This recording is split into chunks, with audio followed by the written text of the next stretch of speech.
அனைவருக்கும் வணக்கம். திரு விஜயகுமார் சார் அவர்களும் திரு நன்மணி ஐயா அவர்களும் திரு குரு ஆஸ்ட்ரோ அகாடமி ஜோதிட நிலையத்தில் நமக்கு இன்னைக்கு ஒரு நல்ல கருத்தரங்கு அமைச்சு கொடுத்துருக்காங்க. அந்த வகையில் இன்னைக்கு அடியனையும் ஒரு நபராக்கி ஹஸ்தசாஸ்திரத்தை பற்றி உங்களுக்கு தெரிஞ்ச கருத்துக்களை பதிவு செய்யுங்க ஐயா அப்படின்னு சொன்னாங்க.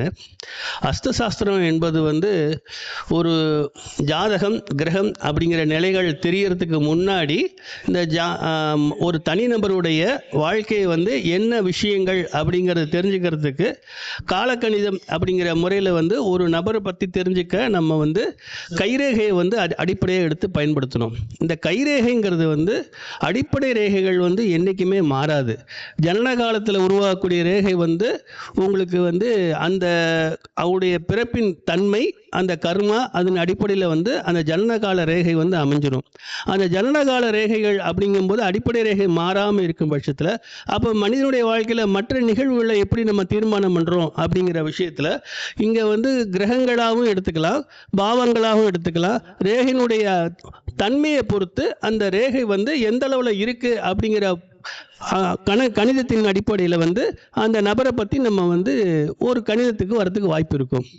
இதில் இன்னொரு ஸ்பெஷல் விஷயம் என்ன அப்படின்னா, என்னுடைய அனுபவத்தில் நான் கைரேகையில் பார்க்குறது அவங்க வழிபாட்டு முறையில் வீட்டு தெய்வம் என்ன, குலதெய்வம் என்ன, இஷ்ட தெய்வம் என்ன, தெய்வத்தோட நிலை என்ன, இந்த மாதிரி விஷயங்கள் கொஞ்சம் அதில் தனித்தன்மையாக பார்த்து சொல்லிக்கிட்டு வரேன்.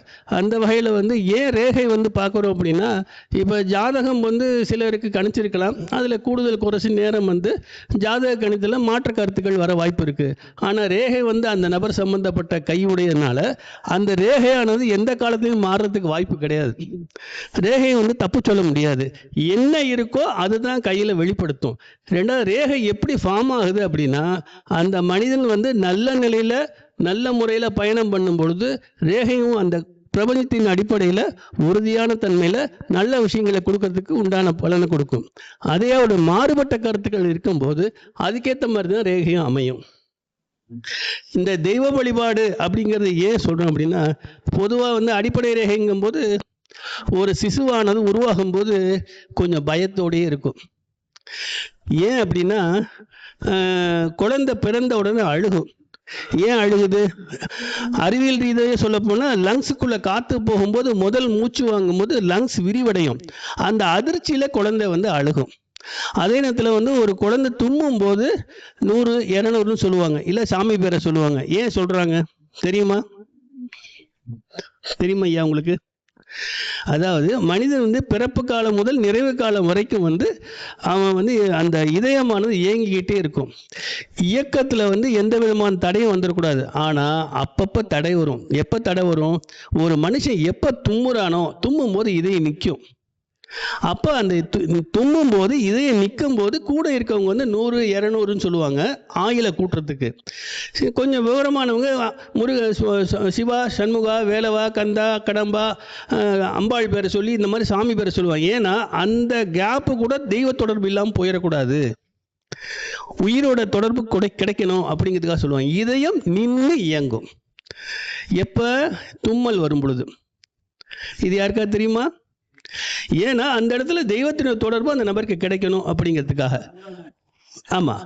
அதே மாதிரி நல்ல விஷயங்கள் நிறைய நடக்கும் பொழுது நம்ம ஒரு மனிதனால் எப்படி இயங்குறான் அப்படிங்கிற மாதிரி நம்ம சிந்திக்கிறோம். அப்படி சிந்திக்கும் போது இந்த ரேகையானது எப்படின்னா, இந்த பிறப்பானது பயத்தில் தான் உருவாகும்.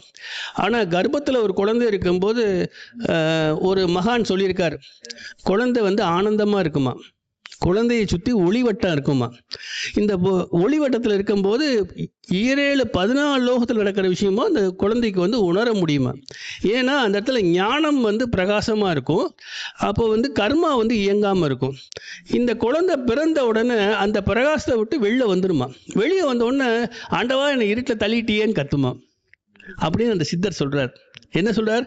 என்ன இந்த பூமியில் தள்ளிட்டியே, நான் சொர்க்கத்தில் இருந்தேன், சந்தோஷத்தில் இருந்தேன், என்னை இருட்டில் தள்ளிட்டே ஆண்டவா அப்படின்னு கத்துவேன். அந்த பயத்தில் தான் அவர் குழந்தை அழுதுன்னு சொல்கிறார். அந்த அழுகிற நேரம் தான் சுவாசம் உள்ளே போகுதுன்னு சொல்கிறார். இது வந்து குழந்தையுடைய ஜனன காலம். அந்த குழந்தைக்கு ரேகை எப்படி வருதுன்னா, அந்த பயத்திலே இருக்கும்போது குழந்தை கையை அப்படி மூடிக்கிட்டு இருக்கும். மூடிக்கிட்டே இருக்கும்போது எங்கெங்கெல்லாம் மடிப்பு வருதோ, எந்த அளவுக்கு அழுத்தமாக மூடுதோ அந்த அளவுக்கு ரேகை உருவாகும். இது அடிப்படை ரேகை உருவாகிற விஷயம். அதே நேரத்தில் ரேகைகள் வந்து எப்படி உருவாகுது, எப்படி நடக்குது அப்படின்னா, இந்த மனம் எண்ணமானது இவர் பாசிட்டிவாக நினைக்க அந்த ரேகை பலமாக இருக்கும். இவர் ஆசோலேஷனில் வந்து நடக்குமா நடக்காதுன்னு நினச்சான்னா ரேகையும் பலம் இல்லாதான் இருக்கும். அப்போ எண்ணம் பலமானால் செயல் பலமாகும், செயல் பலமானால் நிலை பலமாகும், நிலை பலமானால் வாழ்க்கை பலமாகும். நம்ம அரை மனசாக நினச்சி ஒரு விஷயத்தை செஞ்சோம்னா அது பலகீனமாக தான் இருக்கும். அப்போ தப்பாக தான் யோசிப்போம், தப்பாக தான் செய்வாங்க. அப்போ நான் என்ன செய்ய போகிறேன்னு முதல்ல உறுதியாக இருக்கணும். செய்கிற விஷயத்தில் வந்து தெளிவாக இருக்கணும். செய்கிற முறையை சரியாக செய்யணும். அப்போ அந்த காரியம் நல்லாயிருக்கும்.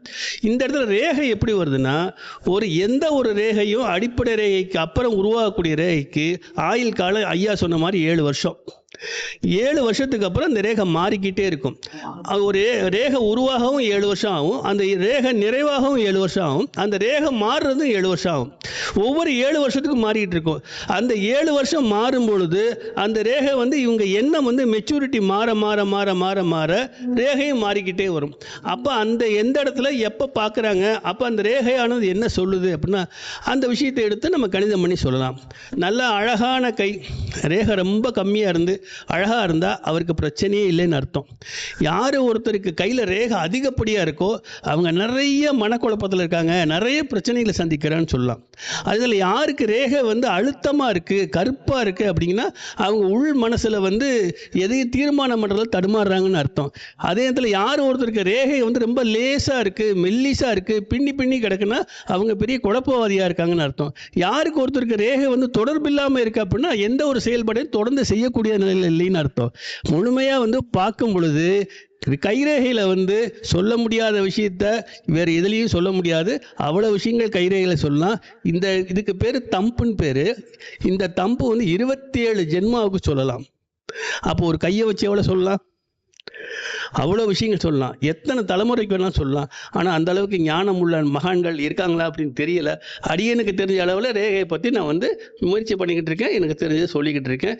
இங்கே நமக்கு விஜய் சார் அவர்களுக்கும் ஆர்வம் சார் அவர்களுக்கும் நன்மணி ஐயா அவர்களுக்கும் எனக்கு வாய்ப்பு கொடுத்ததுக்கு மகா நன்றிகள் தெரிவிச்சுக்கிறேன். நன்றி, வணக்கம்.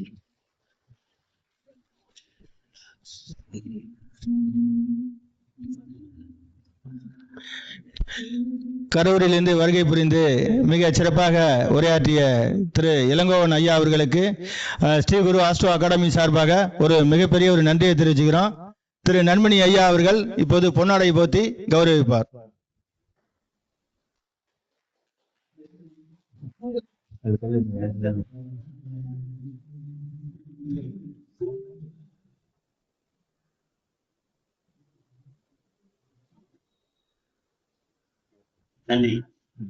நன்றி ஐயா. சரிங்க சார். அடுத்ததாக